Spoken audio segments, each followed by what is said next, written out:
ተስፋ ያለው ትውልድ ነው የሚሆነው። እስከ ሰራን ድረስ የማንለወጥበት ምንም ምክንያት የለው።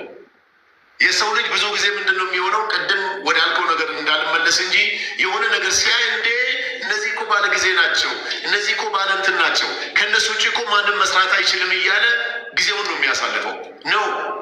ያን ነገር መጋፈጥ መቻል አለበት፣ መሞከር መቻል አለበት። በተቻለ መጠን አንተም ፓርት ኦፍ መሆን መቻል አለብህ እና በዚህ ዘመን ደግሞ ነገሮች እየተሻሻሉ ያሉበት ጊዜም ስለሆነ ያን የምናገኘውን ነገር ለሚያስፈልገን ጉዳይ እያወለን መጠቀም ነው። ይህንን ነው የማስተላልፈው። መልካም መንሱሬ፣ በጣም ጥሩ መልእክት ነው። ምናልባት ያው እንትኑን ደረቅ እንዳላረገው አንዳንድ ጥያቄዎችን ልጠይቀ፣ የምርጫ ጥያቄዎችን ልጠይቀ ከክቡር ጠቅላይ ሚኒስትር ዶክተር አብይ አህመድ እና ከክቡር የቀድሞ ጠቅላይ ሚኒስትር መለስ ዜናዊ ምረጥ። እውነቱን ለመናገር ሁለቱም በሰዓቱ ስራቸውን ሰርተዋል።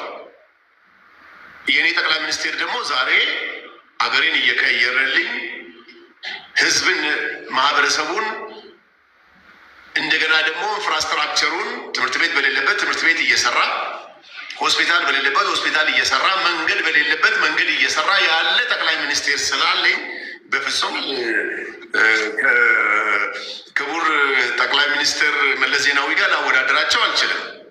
ነገር ግን እሳቸውን በሰዓቱ ሚኒስትር አብይ አህመድን መርጣል ወይ? ምንም ጥያቄ የለው። ማብራሪያ የሌለው ነው እንደ አንተ ጥያቄ። ማብራሪያ የሌለው ከሆነ ማብራሪያ ባይኖር እድሉን አልነፍገም ብዬ ነው እንጂ ማብራሪያ የለውም። ማብራሪያ ባይኖረው ማብራሪያ ከሌለው ማይ ላቭሊ ፕራይም ሚኒስትር ብራዘር ቴንክ ዩ።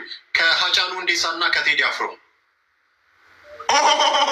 አፄ ትቀልዳለህ እንደ አንተ። እንዴት ነው አፄን ከሌላ ሰው ጋር የምታወዳድርብኝ? አጫሉ ነው እኮ ወንድሜ። ምን ሆንክ?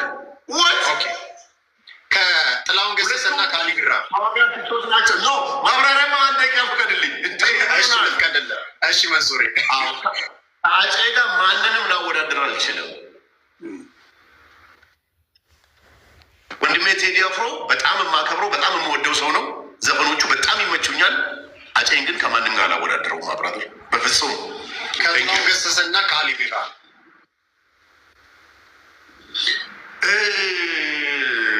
ይለፈኝ፣ ሁለቱም ይለፈኝ። ይቻላል። በነገራችን ላይ መብት ነው፣ ይቻላል። እሺ፣ ከፊልድ ማርሻል ብርሃኑ ጁላ እና ከጀነራል ሳሞራ ዩኑስ